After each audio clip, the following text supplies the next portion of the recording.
ሰዊት ገዳ እባላለሁ በከፍተኛ ደብረ ከፈሽ ቅርንጫፍ ጽሕፈት ቤት በትምህርት ክፍል መሪ ባለሙያ ነኝ።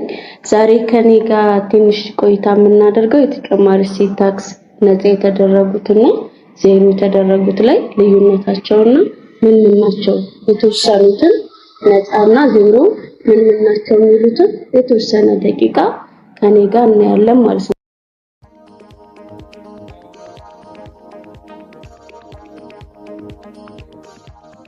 ስለዚህ ዜሮ ተመን የሚባለው አቅርቦቱ 0% የሚከፈልበት ሆኖ ነገር ግን ለአቅርቦቱ በግዢ ወቅት የተከፈለ የተጨማሪ እሴት ታክስ ተመላሽ ወይም ማካካሻ የሚጠየቅበት ነው ማለት ነው። ዜሮ ተመን የሚባለው ያው ብዙ ጊዜ ኤክስፖርት ድርጅቶች ናቸው ይሄንን ዜሮ ተመን የሚጠቀሙት። ግን ዜሮ ተመን የምንለው በግብአት ታክሶች ላይ ተጨማሪ እሴት ታክስ ይከፈልበታል። ከተከፈለበት በኋላ መጨረሻ ላይ ግን ያ የተከፈለ የተጨማሪ እሴት ታክስ ማካካሻ ወይም ተመላሽ ይጠየቅበታል ማለት ነው።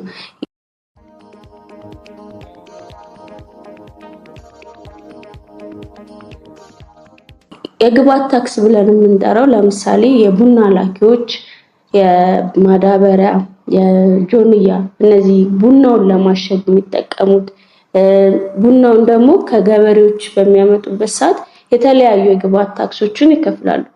ያንን የግብአት ታክሱን መጨረሻ ላይ ማካካሻ ወይም ተመላሽ ይጠየቅበታል።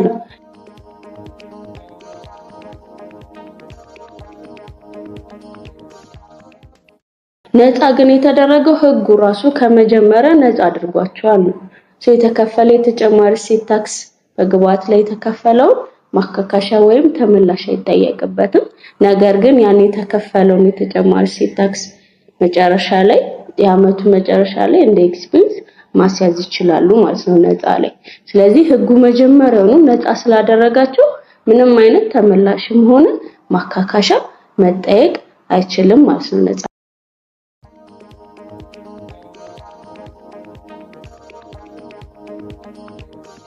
ስለዚህ የሁለቱ ልዩነት ይሄ ነው ማለት ነው። ዜሮ ተመን ማለት በተጨማሪ እሴት ታክስ 15% ይከፈልበታል። ነገር ግን መጨረሻ ላይ የግብአት ታክስ የተከፈለው ላይ ተመላሽ ማካካሻ ይጠየቅበታል። ነፃ ላይ ግን ምንም አይነት የተጨማሪ እሴት ታክስ ማካካሻም ሆነ ምንም አይጠየቅበትም። ምንም አይነት ክፍያም ደግሞ የለውም። ነገር ግን ኢፍ ቢከፈልበት ነፃ የሆኑት ላይ ለምሳሌ አሁን ስንዴ ነፃ ነው ከተጨማሪ እሴት ታክስ። ነገር ግን ዱቄት አምራቾች አሁን ዱቄቱን እንትን ለማለት የተለያዩ የግብአት ታክሶች ይከፍላሉ። ያን የግብአት ታክስ ግን ምን ያደርጉታል ማለት ነው የዓመቱ መጨረሻ ላይ እንደ ኤክስፔንስ ያስይዙታል ማለት ነው። ሁለቱ ልዩነታቸው ይሄ ነው።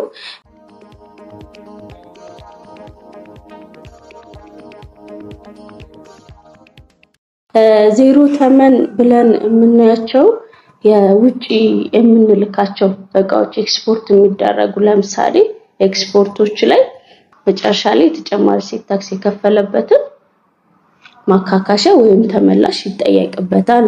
ሌላው አገልግሎቱ ከኢትዮጵያ ውጪ የተሰጠ በሚሆንበት ሰዓት የዛ ሰዓትም ዜሮ ነው ማለት ነው። ሌላው በጊዜያዊነት ወደ ሀገር የገቡት እቃዎች ከ6 ወራት በላይ የማይቆዩ ከሆነና አገልግሎት የሰጠው በቀጥታ ከነዚህ እቃዎች ጋር በተያያዘ ከሆነ ቀጥታ ከነዛ አገልግሎቶች ጋር ወደ ሀገር የገቡት እቃዎች ለ6 ወራት ጊዜ ብቻ ነው የሚቆዩት። ነገር ግን ደግሞ የመጡት እነዛ እቃዎች ለጥገና ሊሆን ይችላል፣ በተለያየ ለመገጣጠሚያ ሊሆን ይችላል። የመጡት ግን ቀጥታ ከዛኛው ከሚገጣጠመው አካል ጋር ቀጥታ የሆነ ግንኙነት ካላቸው ቅርጹን የተለያየ ነገር የማይቀየር ከሆነ የዛኔ ዜሮ ማስከፈያ ተመን ይኖረዋል ማለት ነው። ሌላው አገልግሎቶቹ አገልግሎቱ ሰዎችን በኢትዮጵያ ውስጥ ካለ አንድ ቦታ ኢትዮጵያ ውስጥ ወዳለ ሌላ ቦታ በአውሮፕላኖች ማጓጓዝ ሲሆንና ይህም የትራንስፖርት በዓለም አቀፍ የሲቪል አቪዬሽን ኮንቬንሽን አንቀጽ 60 እንደተገለጸው ዓለም አቀፍ ጉዞ በሚለው የተሸፈነ ከሆነ ለምሳሌ አየር መንገድ ዓለም አቀፍ የጉዞ ላይ የተካተተ ስለሆነ ለምሳሌ ከአዲስ አበባ ባህር ዳር፣ ከአዲስ አበባ ሐዋሳ በሚካሄደው የትራንስፖርት አገልግሎት ላይ ዜሮ ተመን ማስከፈያ ይኖረዋል ማለት ነው። ስለዚህ የአየር መንገዳውን ውስጥ ላይ የተለያዩ አገልግሎቶች ይሰጣል። የምግብ ሊሆን ይችላል የተለያየ ለነዛ ያወጣቸውን የግብአት ታክስ የከፈለው መጨረሻ ላይ ማካካሻ ወይም ተመላሽ ሊጠይቅበት ይችላል ማለት ነው። ስለዚህ ዜሮ ተመን እነዚህ ናቸው። ያው በተወሰነ መልኩ ያው ብዙ ነው ግን የተወሰነ መልኩ እነዚህ ናቸው።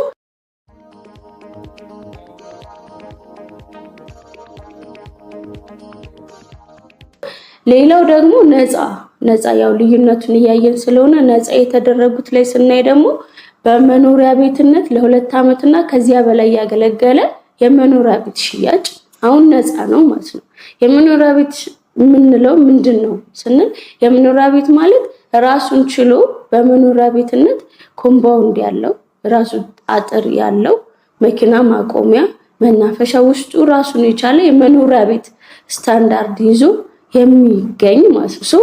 እሱን 2 ዓመት የተገለገለበት ከዛ ለሽያጭ ሲቀር የተጨማሪ እሴት ታክስ አይከፈልበትም፣ ነፃ ነው ማለት ነው።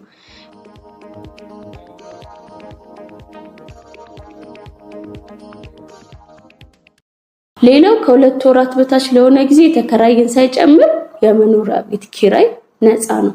ኖርማሊ እነዚህ እኛ የምንከራየው ቤቶች እነሱ አሁን ነፃ ናቸው። ገስት ሃውስ እነዚህ ሪል ስቴት ለ2 ወርና ከዛ በታች የሚከራዩት ግን የተጨማሪ እሴት ታክስ ይከፈልባቸዋል ማለት ነው። ከ2 ወር ከዛ በላይ እነዚህ ኖርማል ቤት ኪራይ ግን ከተጨማሪ እሴት ታክስ ነፃ ነው። ሌላው ፈቃድ በተሰጠው ባንክ ወይም የፋይናንስ ተቋም በሌላ በማናቸውም ሰው የሚሰጥ የፋይናንስ አገልግሎት አቅርቦቶች በቃ የፋይናንስ አገልግሎቶች በአጠቃላይ ነፃ ናቸው። ነገር ግን በኮቴሽን ይሄ ሞባይል ባንኪንግ ስንጠቀም እና ኤቲኤም ስንጠቀም እነሱ የተጨማሪ እሴት ታክስ በአሁኑ በአዲስ አዋጅ በ1341 2016 በወጣ የተጨማሪ እሴት ታክስ ላይ የፋይናንስ አገልግሎት ብሎ የተጨማሪ እሴት ታክስ እንዲከፈሉ የጣለባቸው አሉ። ባንክ ለምሳሌ ኤቲኤም ሲጠቀምና ሞባይል ባንኪንግ ስንጠቀም 15% ተጨማሪ እሴት ታክስ ይከፈልበታል። ኢንሹራንሶችም አሁን ላይ 15% የተጨማሪ እሴት ታክስ እየተከፈለባቸው ነው። ነፃ ያደረገው ምኑ ነው? ውስጥ ላይ የሚሰጡ የተለያዩ ባንኩ የሚሰጣቸው ለምሳሌ ብድር፣ ዋስትና ውስጥ ላይ እኛ የምንሰጣቸው ሴቪንግን ዋና የባንክ ዋና ስራው ሴቪንግ ስለሆነ ሴቪንግ ላይ የተጨማሪ እሴት ታክስ የለውም ማለት ነው። ስለዚህ ፋይናንስ አገልግሎት የምንላቸው ዋናው ሴቪንግ ነው። ከዛ ደግሞ ብድር አገልግሎት መስጠት ነው። ዋስትና እነዚህ ነገሮች ከተጨማሪ እሴት ታክስ ነፃ ናቸው። ነገር ግን ሞባይል ባንኪንግ እና የኤቲኤም ስንጠቀም ግን የተጨማሪ እሴት ታክስ ይከፈልባቸዋል ማለት ነው።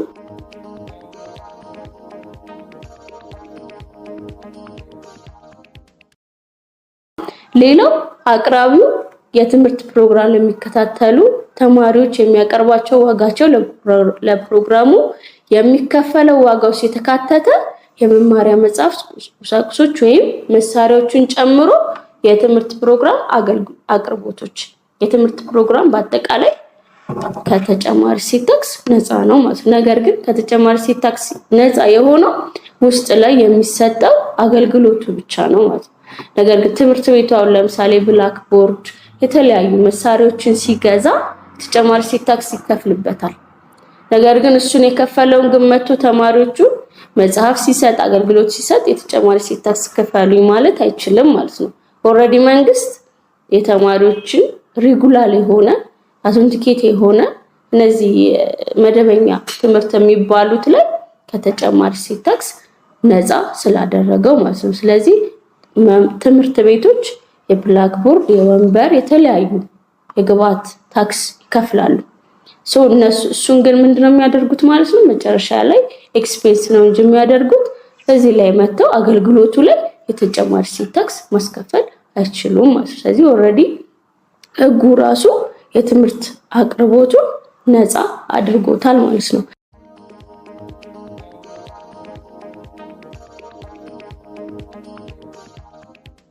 ሌላው ፈቃድ በተሰጡ አገልግሎቶች የሚከናወን የህፃናት ማቆያ ይሄም ፍቃድ በተሰጠው የሚከናወን ከሆነ ከተጨማሪ እሴት ታክስ ነፃ ነው ማለት ነው።